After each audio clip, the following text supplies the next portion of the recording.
El mensaje a la iglesia en Laodicea. 5, 4, 3, 2, 1. Y fuera de tiempo, como lo dice la palabra. Vamos a leer, bueno, creo yo que usted ya sabe, ¿verdad? Que estamos estudiando la última carta de Apocalipsis, que es la carta de la Odisea. Y yo creo, hermanos, que esa carta verdaderamente nos representa a nosotros. Y vamos a continuar, hermanos, y antes de continuar quiero decirle algo. Al inicio yo le dije a usted que leyera el libro de Apocalipsis, no sé si lo ha hecho. Por lo callado que se queda, que no lee. Pero lea el libro de Apocalipsis, léalo. Ya vamos a terminar, bueno, no vamos a terminar porque no sé cuánto tiempo me voy a llevar estudiando esta carta. Pero yo quiero que lo lea. Pero lo que le quería decir es esto, míreme. La carta de la Odisea, que es la que estamos estudiando, comenzamos el miércoles pasado, habla, hermanos, sobre muchas cosas. Y una de ellas es, hermanos, que es duro, pero fíjate que la carta de la Odisea, el Señor no le dice nada agradable, ningún elogio, solo reproches. O sea, no le dice, usted se ha fijado, ¿verdad? Si ha puesto atención, las cartas anteriores el Señor siempre le decía, ¿verdad? Que has tenido paciencia, has guardado la fe, pero tengo contra ti, y siempre le decía lo malo que tenía y lo bueno, y lo bueno, y lo bueno que también tenía, ¿verdad? Tanto lo bueno y lo malo que tenía, el Señor se lo decía.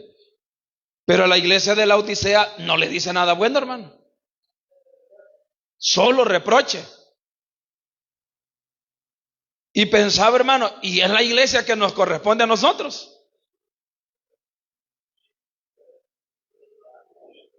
¿Ah? Y solo reproche, hermano. No le va a decir, bueno, has hecho tal cosa buena. Sí hemos hecho, pero malo. ¿Verdad?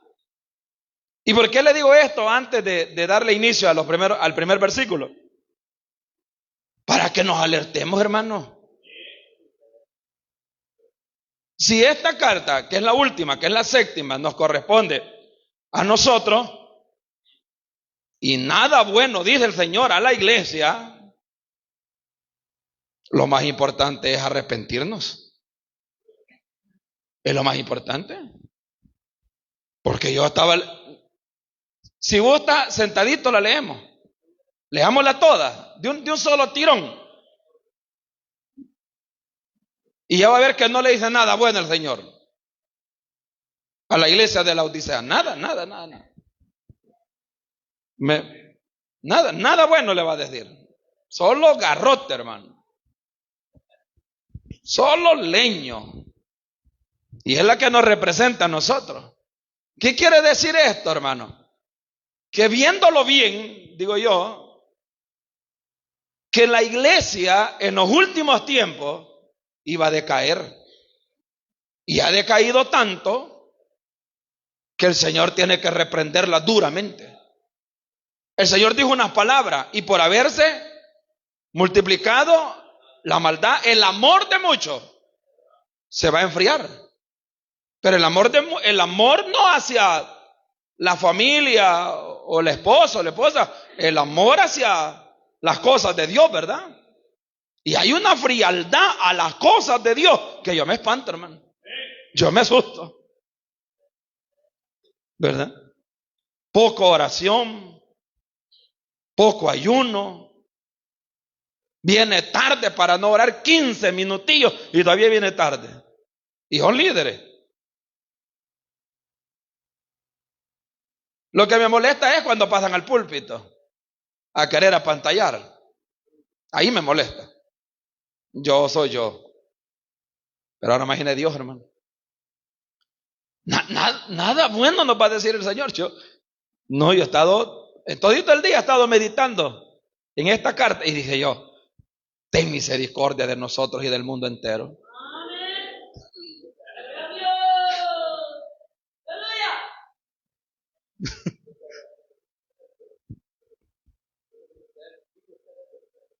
Un día. Nada va.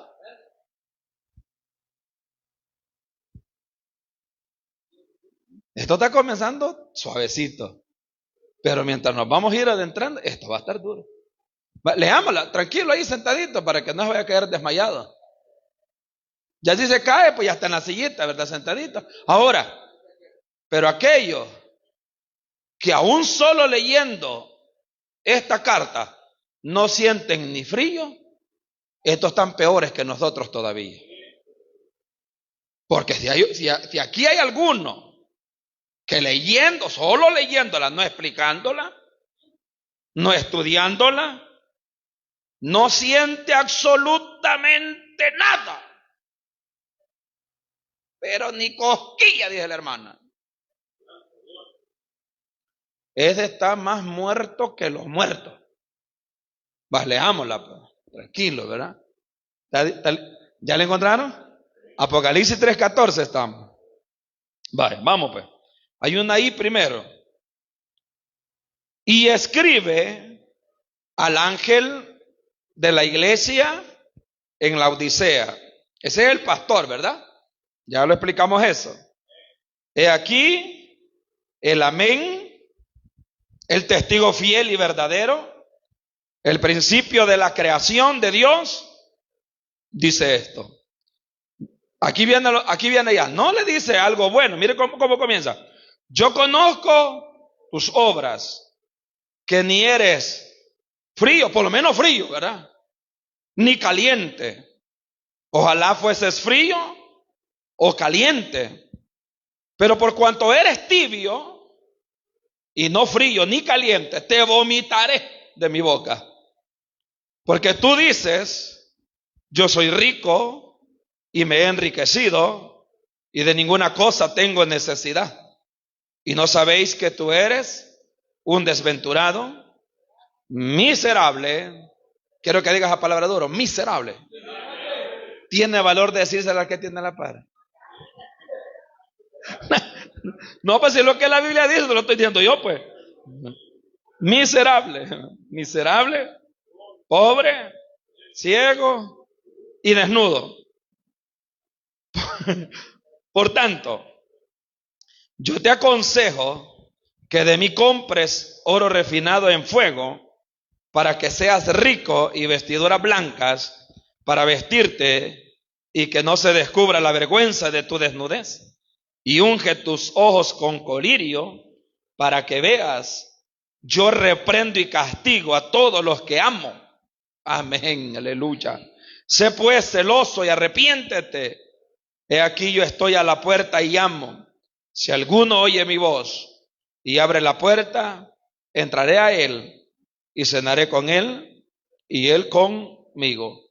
Al que venciere, le daré que se siente conmigo en mi trono, así como yo he vencido y me he sentado con mi Padre en su trono. El que tiene oídos, oiga lo que el Espíritu dice a las iglesias. Leída totalmente, sin necesidad de explicación ahorita, pudimos darnos cuenta en la lectura, hermanos, que el Señor prácticamente a la iglesia de la Odisea no le da ni siquiera un elogio. Hay uno que podría hacer un elogio que dice, al que amo yo lo reprendo, ¿verdad? Pero no es tanto un elogio, sino que es una declaración de parte de nuestro Dios, que lo vimos un día de esto, hermano, que la palabra del Señor dice que el Señor al que ama, pues ese lo corrige, ¿verdad? El que ama lo corrige. El amor de Dios, hermano, no pasará por alto nuestros pecados. O sea, no es que como la gente cree, como la gente inventa, ¿verdad? Que Dios por amor pasará por alto nuestros pecados. Al contrario, porque ese amor va a corregir nuestros pecados. Todo pecado será corregido por el amor de Dios. ¿Por qué? Porque nos ama y no quiere vernos arruinados. Entonces, si usted la lee la carta, ya la leímos, pero en su casa hágale una lectura más detenida y vaya sacando, hermanos, todos los reproches que el Señor le hace a la iglesia, toditos los reproches. No deje ninguno, anótelo si quiere. Y váyale poniendo reproche número 1, reproche número 2, reproche número 3. Y usted se va a dar cuenta que toditos los reproches de nuestro Señor Jesucristo hacia la iglesia encajan a la perfección con la iglesia moderna. Encajan al pie de la letra. Es que Dios no se equivoca, hermano. Si hay algo que Dios conoce es el futuro. Dios puede predecir el futuro, hermano. Y algo que Dios conoce es lo que pasará el día de mañana. Tal vez nosotros no lo sabemos. No sé qué pasará con la iglesia de aquí a 20, a 30, a 40 años, pero Dios sí lo sabe lo que va a pasar. O sea, yo no lo sé lo que va a pasar, pero Dios lo conoce, hermano. Entonces el Señor, quizás digo yo, preveyendo o viendo a futuro, sabía el comportamiento que la iglesia iba a tener en los últimos tiempos. Y la iglesia, hermano, se ha vuelto demasiado secularizada. Por no decirle, la iglesia se ha hecho muy mundana. Por no decirlo así, ¿verdad? Porque ahora se usa la expresión que la iglesia se ha secularizado. Pero la realidad es que la iglesia se ha mundanalizado. No modernizado, sino mundanalizado. Porque por ley, hermanos, lo moderno siempre entra en la iglesia, lo moderno.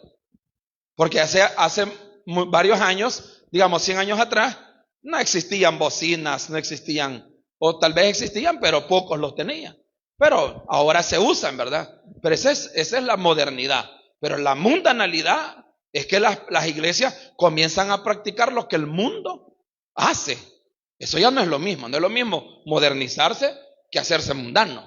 Entonces la iglesia, hermanos, quizás Dios en su infinita sabiduría sabía el comportamiento que la iglesia iba a tener en los últimos tiempos.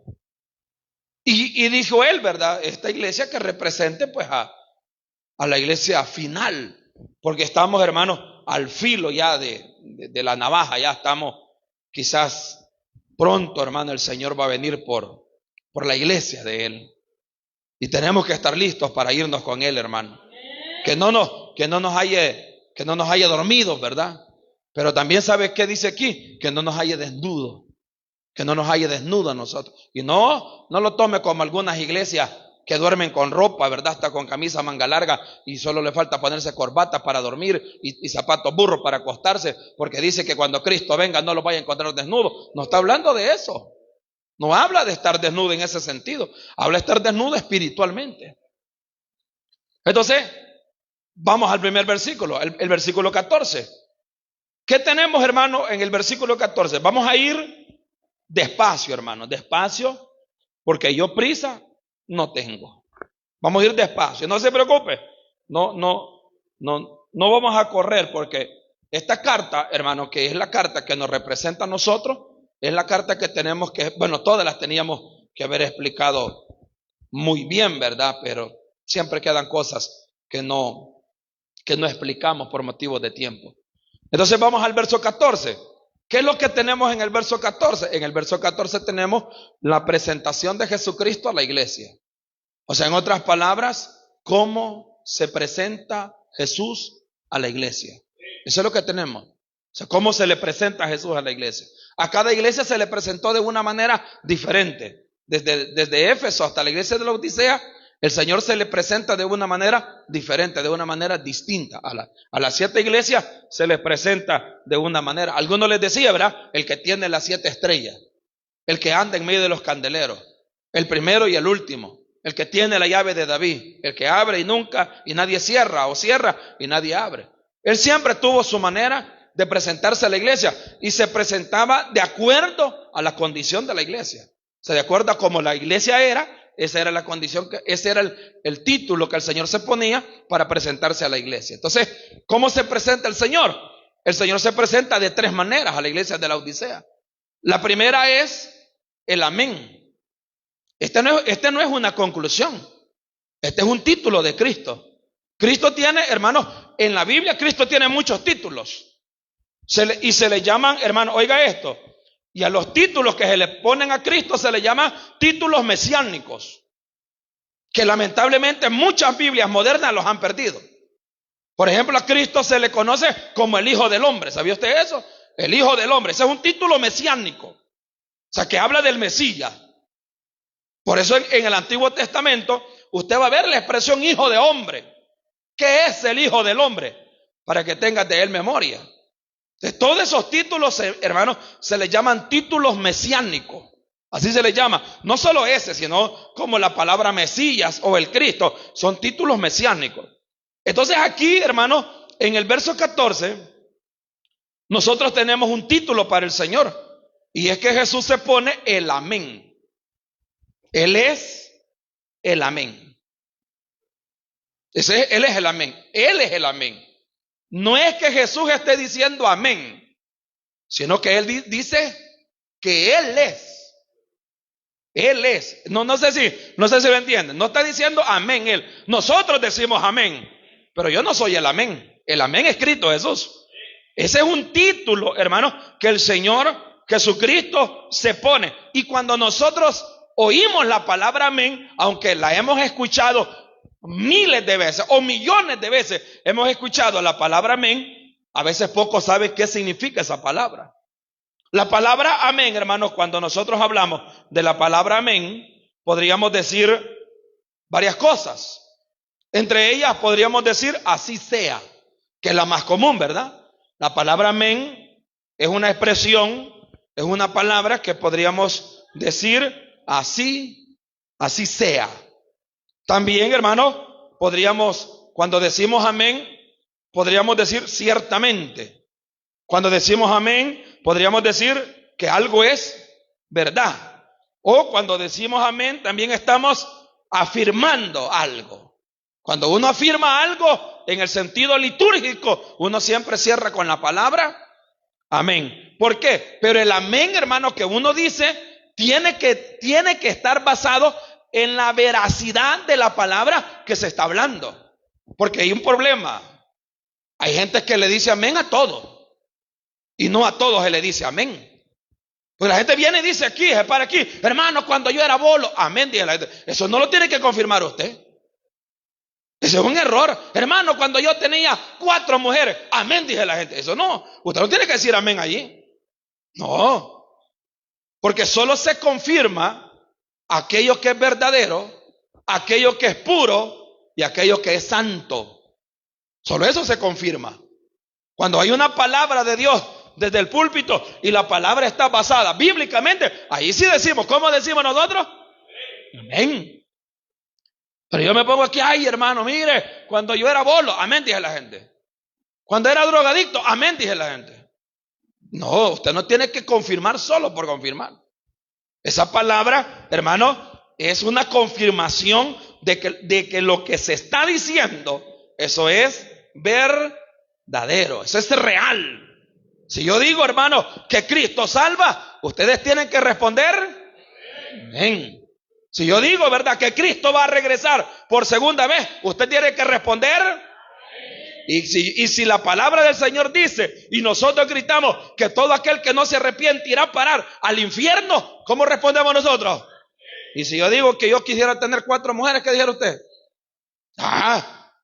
Oiga, ponga atención, porque hay gente, hermano, que solo afirma sin pensar esa afirmación. No sabe. ¿Qué dice el proverbista? El simple. Ese todo lo cree, lo que le digan, lo cree. Pero ese es el simple. Pero nosotros no somos simples.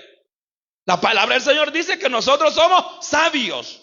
Entonces, cuando algo es verdad, cuando uno, hermano, oye la palabra amén, lo que está diciendo es, así sea, ciertamente, en verdad, confirmando algo. Pero incluso, hermano, cuando nosotros decimos amén, estamos diciendo que estamos de acuerdo con lo que se está diciendo. Cuando decimos amén, estamos diciendo, hermano, que creemos que eso que se está diciendo es verdad. Cuando decimos amén, hermano, estamos diciendo que así se cumpla según la voluntad de Dios. Y cuando decimos amén, estamos diciendo que confiamos en que Dios es fiel. ¿Cuántos saben que Dios es fiel, hermano? Entonces, cuando Cristo, hermano, cuando nuestro Señor Jesucristo dice que Él es el amén, que Él es el amén, esto tiene que ver con su fidelidad. ¿Qué quiere decir? Que cuando Jesucristo se pone el título mesiánico de amén, eso nos está hablando de que nuestro Señor Jesucristo es verdadero, que Él no miente, que lo que Él dice es verdad, que lo que Él habla es real, que las promesas del Señor son verdaderas, que las promesas de Dios son fieles. ¿Por qué? Porque en Cristo Jesús no hay mentira. De su boca lo único que sale son palabras de verdad, son palabras de misericordia, son palabras de bendición. Cristo cuando habla es verdad lo que habla el Señor, amados hermanos, porque Él no miente. La palabra del Señor dice que Él no es hombre para que mienta, ni hijo de hombre para que se arrepienta. Si Él dijo, Él lo hará. Él es el amén y en Él no hay mentira. ¡Ja! Mi Cristo glorioso jamás va a mentir, hermano.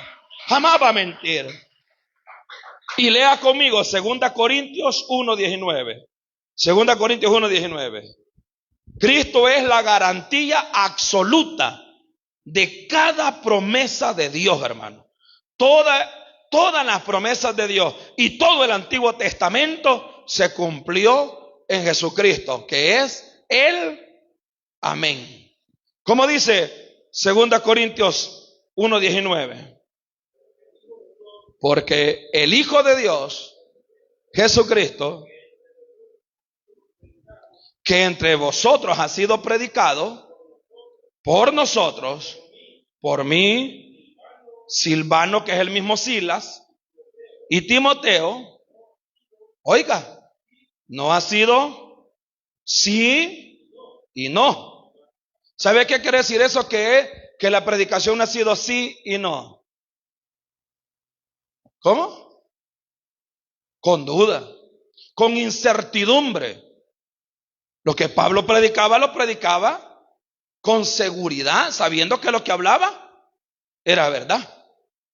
Por eso él nunca predicó. El Señor dijo que tú sí sea sí, que tú no sea no. Siempre tenemos que ser así, hermano.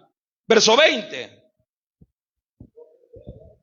Todas las promesas de Dios, oiga, son en el sí y en el amén, por medio de nosotros, para la gloria de Dios. Denle un buen aplauso al Señor. Él merece un buen aplauso, hermano.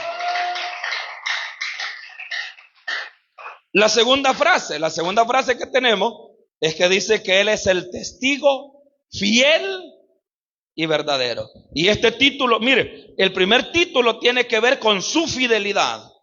El segundo título tiene que ver con su verdad, su fidelidad y con su verdad. Y esto nos muestra, hermano, que todo lo que Jesús dijo o dice es verdadero.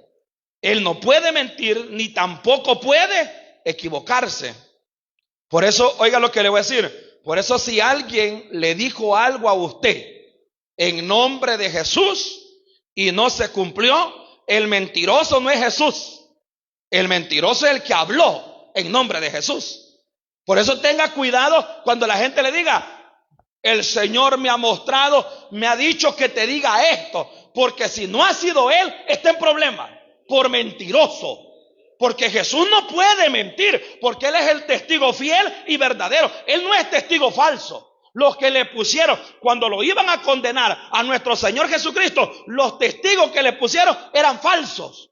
Y dijeron mentira y condenaron a Jesús. Pero Jesucristo es un testigo fiel y es un testigo verdadero, porque Él habla lo que vio, habla lo que escuchó. Nuestro Señor Jesucristo jamás puede mentir. Por eso me molesta cuando la gente dice: a mí me ha dicho el Señor que te diga tal cosa, pero lo que dice la persona no se cumple. El tal es mentiroso, porque Jesucristo es verdadero. Nuestro Señor Jesucristo no miente, y lo que Él habla siempre se cumple al pie de la letra, amados hermanos. Siempre se cumple al pie de la letra, hermanos amados. Por eso usted, cuando vaya a decir algo y lo siente de su corazón, lo siente de usted, No es que Dios se lo haya dicho. Mejor diga, yo siento decirle de mi parte esto y esto. Pero si pone el nombre de Dios en medio, está en problema. Pero no en problema con nosotros, problema con Dios. Por eso usted tenga cuidado con la gente que escucha, con la gente que le pone mano, con la gente que le habla. Porque usted no puede creer todo lo que la gente dice, porque la gente es mentirosa. El hombre es mentiroso. El hombre hoy dice una cosa, mañana dice otra, después dice otra. Primero anda contento, después anda bravo, después anda loco, después anda endemoniado. Pero ese es el hombre. Pero Cristo Jesús es testigo fiel y verdadero. Luego cuando alguien llega, así dice, un día estaba en un culto de los de esos. Vamos a omitir algunas cosas. Entonces estaba sentado yo, todos haciendo su show, brincando con unos palos, 12 palos. Yo sentado, pues eso no va conmigo, pero cosa de ellos, ellos no se meten conmigo, yo no me meto con ellos. Y andaba una señora, quizás arreando pollos, a ver, pero algo andaba haciendo. Entonces yo estaba sentado así, y me iba a poner mano, y yo mano no me dejo poner de nadie. Sí. Yo si no lo conozco no me va a poner mano. Y si lo conozco voy a revisar. No vaya a hacer que lo que ande es loco se me pase a mí. Amén. Sí, es verdad, se pasa. Mano, este anda bien sanito y el otro anda endemoniado y le da a poner mano. Cuando viene gente anda como el otro, viendo cosas donde no hay. Porque hay gente que ve cosas donde no hay, hermano. Hay gente sobada, va. Bueno.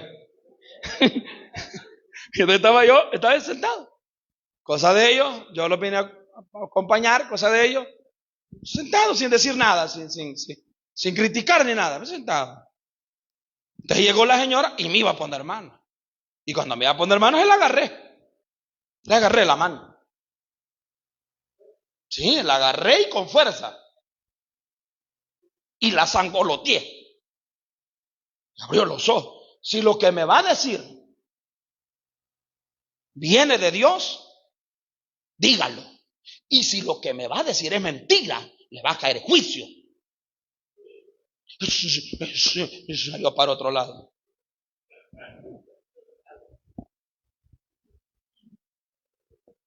Él no miente, hermano. Lo que él dice, ese es real, hermano. Ahora, si él le dice algo a usted, y usted hace caso omiso y cierra su oído, lo va a llevar lo que no lo trajo. Entonces la pregunta es, ¿y cómo hace? Entonces, ¿cómo hago, hermano? Si para eso tiene rodillas, para preguntarle al rey, ¿qué me quieres decir, Señor? ¿Qué quieres decirme con esto? ¿Qué opina con esto, Señor? ¿Qué hago, Señor, con esto? Para eso tiene oración. Pídale discernimiento a Dios. Amén. Ese es un don. El discernimiento de espíritu es un don que debería estar aquí. Que debería haber discernimiento de espíritu. Yo le aseguro que con alguien que tuviera discernimiento, pero verdadero discernimiento de espíritu, yo creo que ya nadie viniera.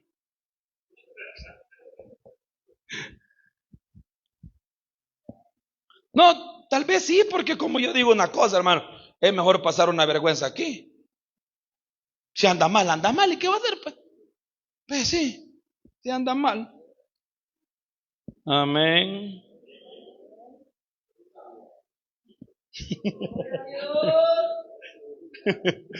Él es un testigo verdadero. Él habla de lo que él no inventa, hermano. Jesús no inventa. Jesús no dice, me lo contó la prima que tenía una amiga y la amiga se lo dijo a la tía y la tía lo había contado a la suegra. Pero al suegro se lo llevó el yerno y el yerno se lo contó el líder. De la larga, la gente habla de lo que piensa que podría. Porque hay gente, hermano, que habla, ni sabe de lo que habla. Hay gente que habla por hablar. Oyeron una cosa y le aumentan 20. Entonces, pero Jesús no, hermano. Él es fiel. Él es verdadero, testigo verdadero. Él es el único que ha visto al Padre. Por eso él habló del Padre tan estrechamente con su relación, porque lo conocía bien. Lo conocía bien. Él había visto, había oído. A él no se le inventaba. Él no miraba así de lado y miraba un palo moviéndose y decía que era hombre. No, él sabía lo que decía, no inventaba nada. Entonces, a él se le llama el amén, el testigo fiel y verdadero. Y aquí viene la última frase. Quizás al leerla usted no va a notar nada. Y si lo nota, pues, me lo dice. Verso 14. Vaya con verso 14. No sé si lo va a notar o no.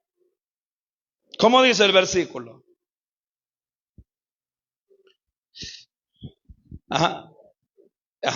Dice, escribe el ángel de la iglesia en la Odisea. He aquí el amén, el testigo fiel y verdadero, el principio de la creación de Dios. ¿Saben ustedes que esa frase es el arma poderosa de los testigos de Jehová? ¿Cómo dice la frase? ¿Qué da a entender? Cabal, correcto. Eso es por eso. Lo que ellos dicen son lo que dice la hermana Glenda. Que la frase, el principio de la creación, lo que significa es que Él fue el primero en ser creado. Eso dicen los testigos de Jehová. Claro, esta enseñanza de los testigos de Jehová no viene de hoy. Ellos son modernos, ¿verdad? Pero ya hubo alguien hace 1700 años atrás que enseñaba eso. Que enseñaba a partir de esta frase, que Jesucristo, dice él, que Él es el principio de la creación. Cualquiera podría pensar, ¿verdad? Bueno, esto quiere decir que Jesús fue creado. Y si fue creado, no es creador, es creación. ¿Y qué se elimina allí? Si nosotros aceptáramos que Jesucristo fue creado, si nosotros aceptamos que Jesucristo es creación, ¿qué se elimina allí? ¿Qué se está eliminando ahí? Algo que es medular para la iglesia. Esa es la palabra. Si yo acepto la doctrina de ellos, de que Jesucristo es creación, que fue creado, lo que estoy votando es la divinidad de Jesús. Al decir que Jesucristo es creación, lo que estoy diciendo es que Jesucristo no es Dios. Y por tanto, eliminamos, aparte de la divinidad, de la deidad de Jesús, eliminamos la Trinidad. Ya hubo uno que fue condenado por hereje. Y este se llamaba Arrio. Lo más terrible de Arrio es que Arrio era cristiano. Por eso, hermano, el apóstol Pablo le dijo a la iglesia estas palabras. Tengan cuidado que en los postreros, en los días después de mi partida entrarán lobos, entrarán. Pero luego dice esto, mira, y de vosotros mismos se van a levantar ¿Cuáles son los enemigos más fáciles de combatir? ¿Los que vienen de afuera para adentro o los que se levantan en el seno de la iglesia? Los que se levantan en el seno de la iglesia.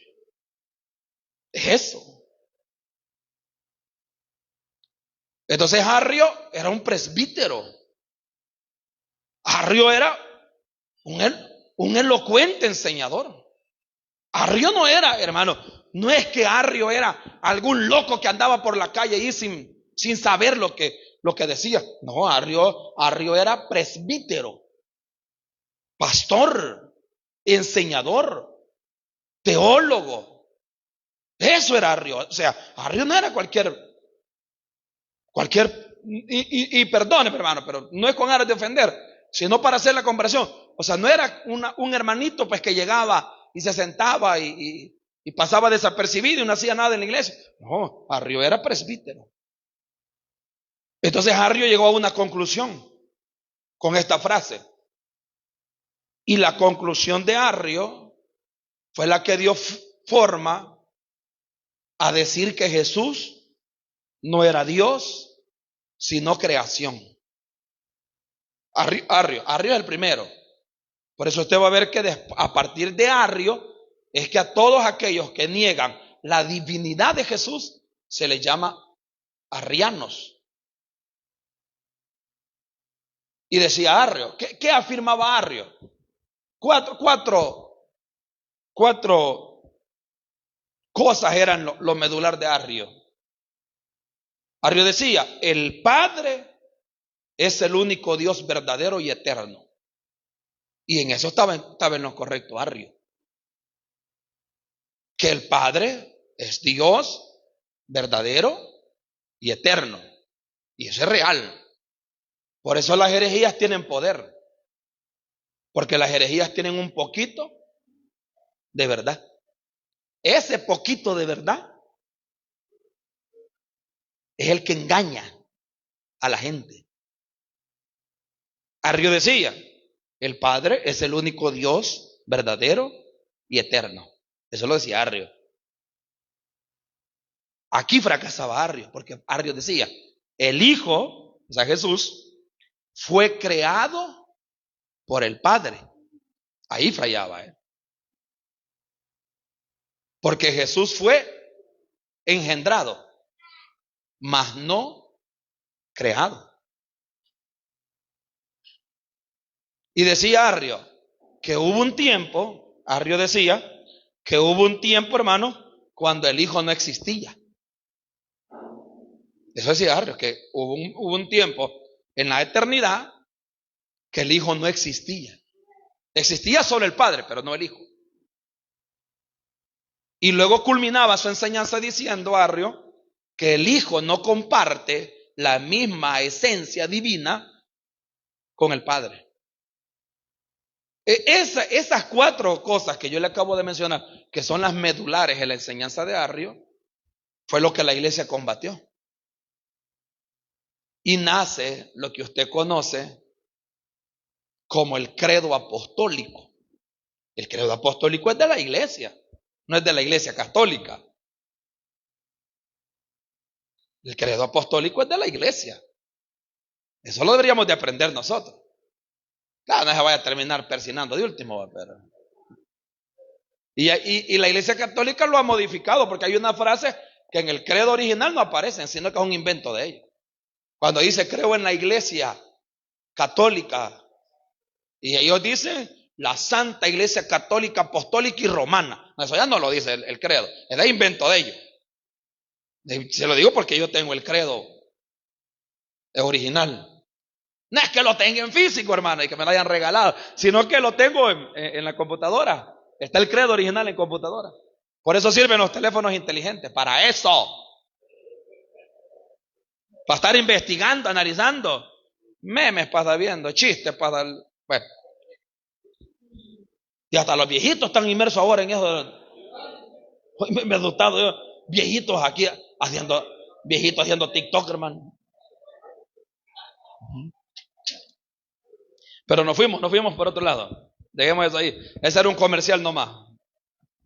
¿Verdad? Mire, Entonces Harry, hermano, enseñaba que el Hijo fue eterno. No, que el Hijo no fue eterno. ¿Quiénes enseñan eso ahora? Los testigos de Jehová. Esa bandada de sombrerudos y camisas manga larga que andan para arriba y para abajo, eso lo enseñan ellos. ¿Verdad? ¿Cómo dice? Ellos, hermanos, andan vendiendo un Jesús que no es el verdadero.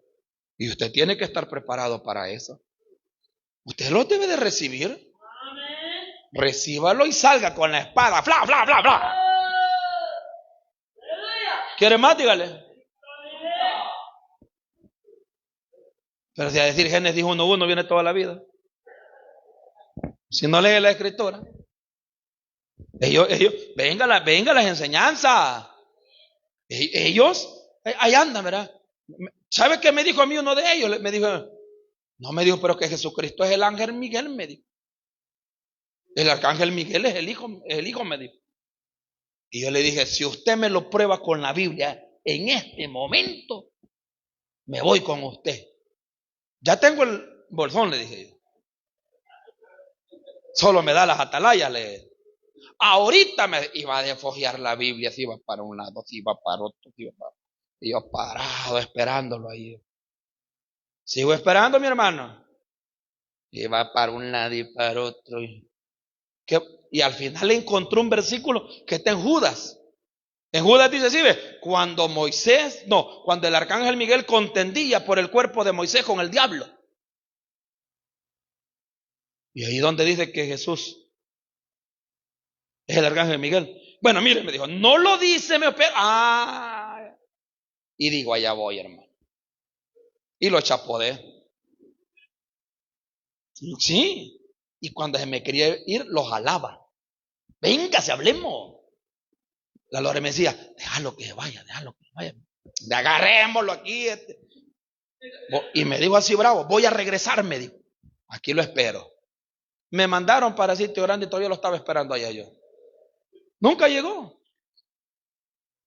Pero usted tiene que tener Biblia. Esta frase de que Él es el principio de la creación, eso no quiere decir que Jesús es creado. La palabra clave ahí es principio. Esa es la palabra clave, principio. ¿Y qué entendemos? Ese es el problema. ¿Qué entendemos nosotros por principio? Origen, es hasta ahí. Y hasta ahí topamos nosotros. Origen, no, pero no. Principio es la palabra arche. Es la palabra griega, arche. Claro que significa origen, es cierto, significa origen.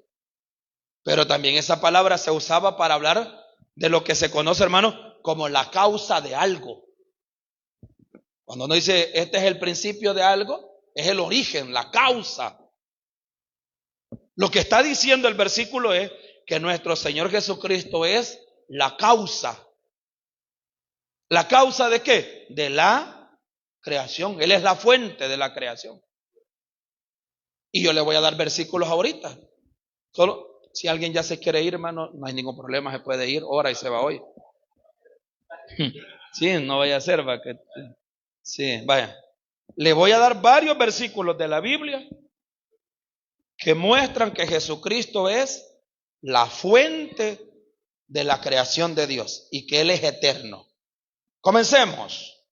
El más conocido, Juan capítulo 1, versículo 1 al 3 vamos a leer. Vamos ahí. Y anótelos, hermanos. O póngales una seña en la Biblia. No es pecado, hermano. Porque hay gente que dice, no le añadirás a la Biblia, dice. Eso no está hablando de eso, hermano. Yo en mi Biblia le pongo ahí. El Señor me regala temas ahí, le pongo yo en la Biblia. Juan 1:1. Verso 1. Y vamos a leer hasta el 3, vamos a leer. ¿Cómo dice Juan 1:1? En el principio, ¿quién es el verbo?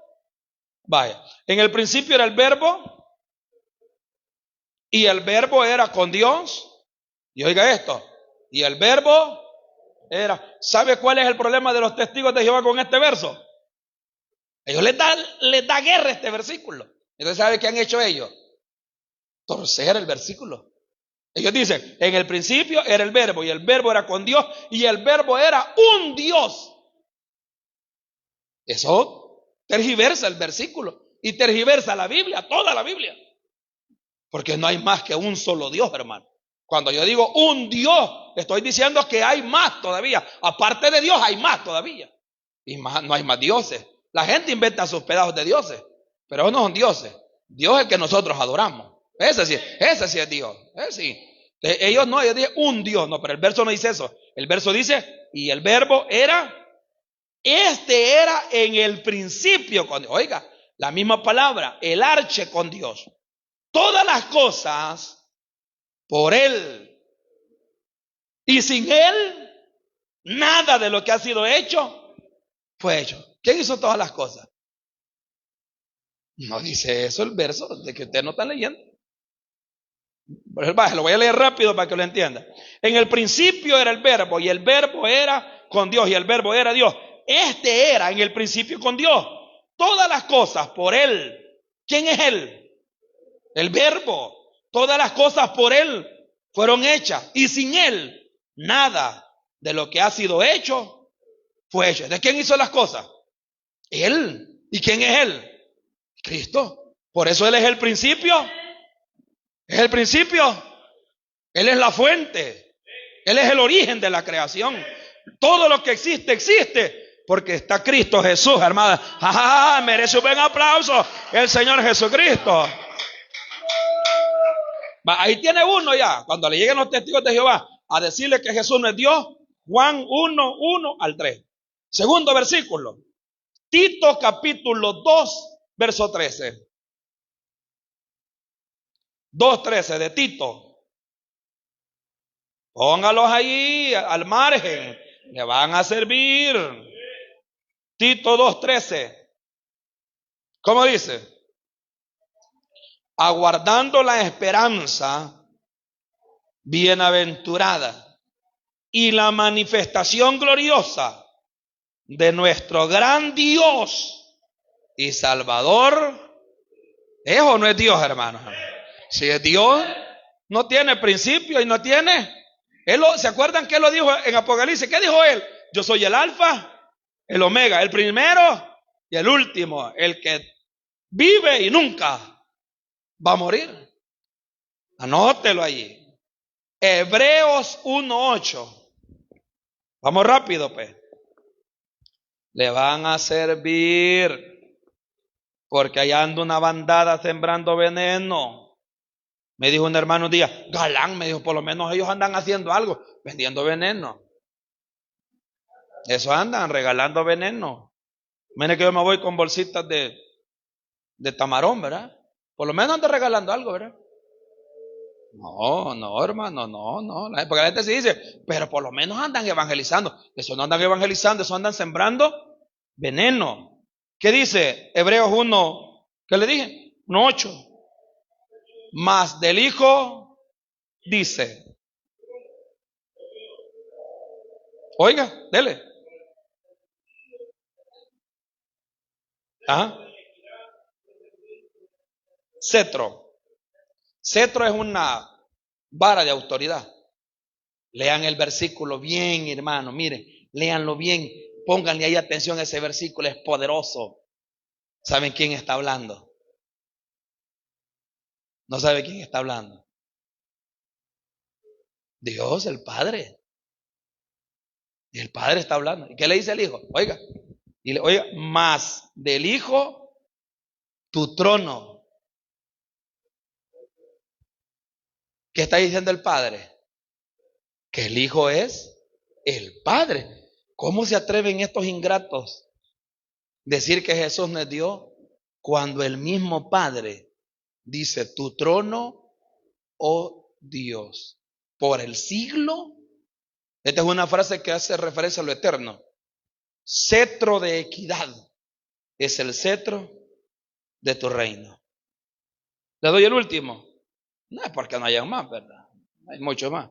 Pero le voy a dar el último. Vámonos al Antiguo Testamento. Miqueas capítulo 5, verso 2. Miqueas de los profetas menores. 5:2.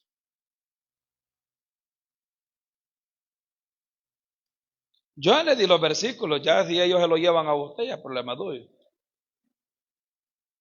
5:2. Sí, ya si lo veo vendiendo a Atalaya, ya es problema suyo. Más no le puedo, y más despacio de lo que he hablado hoy, no les puedo hablar. Pero tú, Belén, Éfrata, de ti,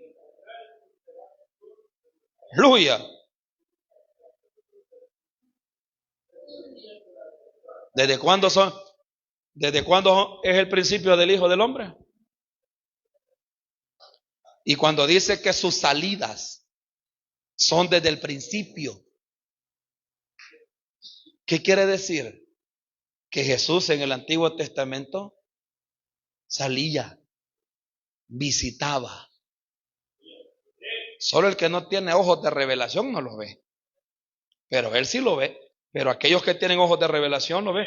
¿Sabe cómo dijo la Sulamita en el libro de Cantares? Digo así, miren, en el capítulo 2. He aquí que él viene brincando y saltando. Entonces, ¿cómo vino Cristo? Brincando y saltando. ¿Cuándo brincó la primera vez? ¿Cuándo pegó el gran salto? Sus salidas son de la eternidad. Su salida, él salía, entraba. Salía, entraba. ¿Cuándo fue el primer brinco que dio Jesucristo aquí a la tierra?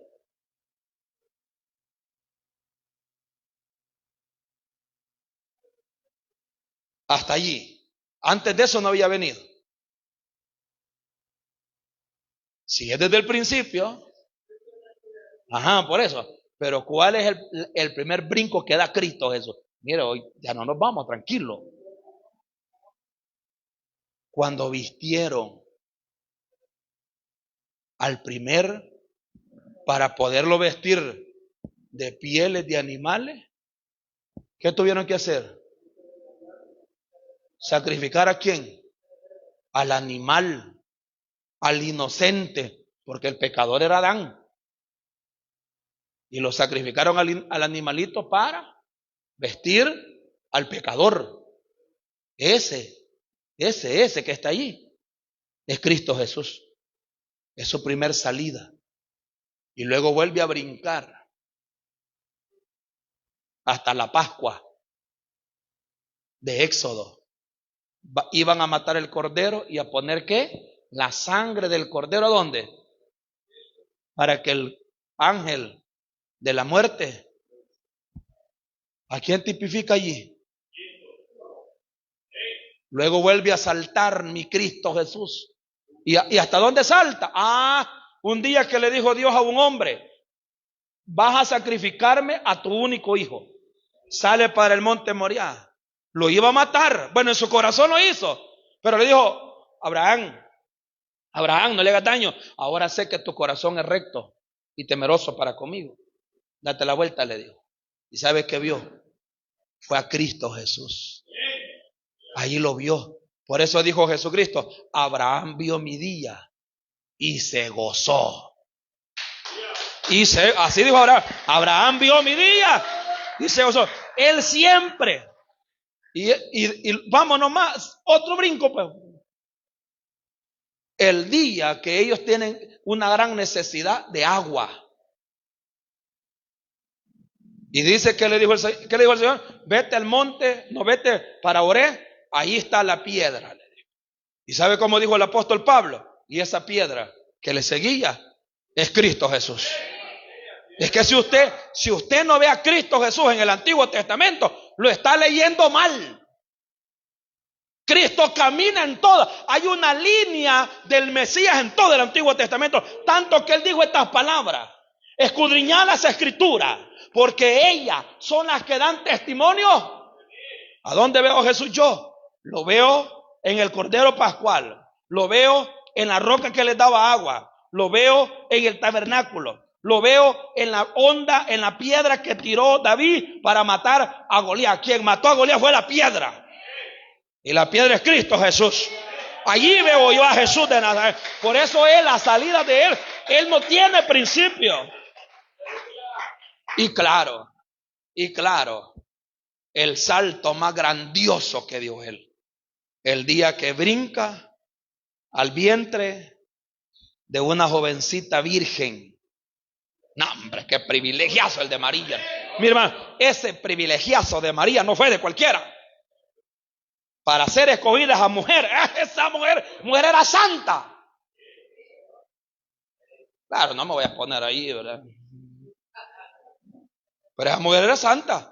Porque yo no sé por qué los cristianos evangélicos denigran a María. A María les da un ejemplo, pero poderoso. María dijo unas palabras, que son las palabras que deberíamos decir nosotros. Haced lo que él dijo. Hombre, ese ejemplo, ¿qué más quiere usted?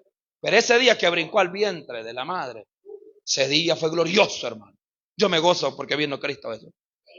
Pero luego dio el brinco más doloroso. El brinco a la cruz del Calvario. Y luego da el último brinco.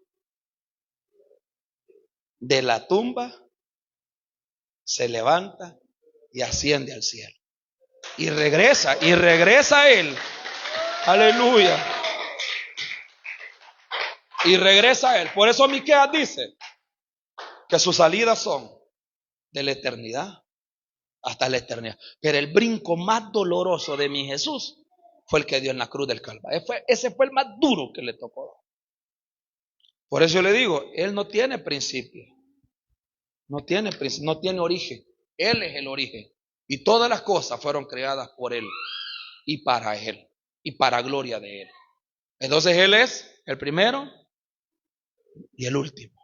No tiene principio y no tiene fin. Y ese salto que dio en la cruz del Calvario es el que nosotros deberíamos valorar. Porque ese salto lo tendríamos que haber dado nosotros ahí en la cruz. Pero él lo dio. Y luego del salto a la tumba. Y de la tumba a la gloria. Por eso a veces miro cantantes cristianos que tienen sus chiripazos de revelación. Hay un cantante cristiano que tiene su chispacito de revelación. Sí. Ustedes lo conocen, la alabanza. Inmolado en el Calvario. De su trono al pesebre. Del pesebre al Calvario. Del Calvario a mi corazón. Ese tuvo un chispacito de revelación allí. Quizás estaba leyendo Miqueas 5:2 este día, ¿verdad?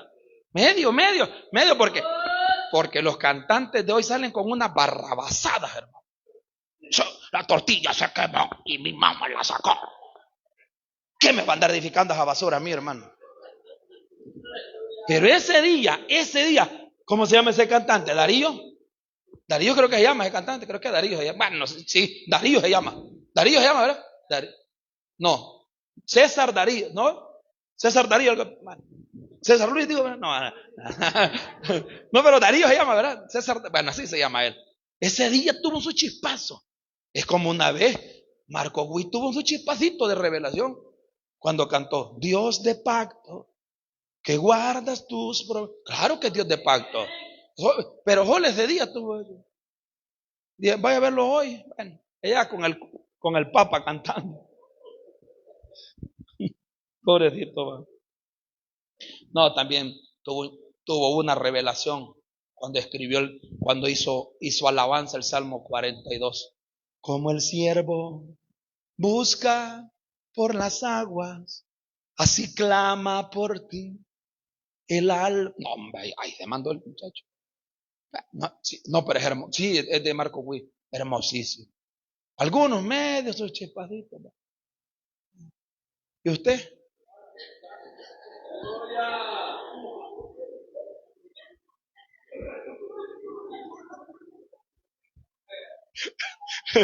Por lo menos es honesto, ¿verdad? Por lo menos es honesto, ¿verdad? Pero mi hermano, cuando lee el Antiguo Testamento, si usted no encuentra a Jesús y usted no encuentra a la iglesia, usted está choco, mi hermano. Sí, Jesús y la iglesia caminan en todo el Antiguo Testamento. Bueno, quedamos ahí. Yo le dije que un solo versículo íbamos a ir tranquilos. Dios me les bendiga. Uno nada más. Que el Señor les bendiga, hermano.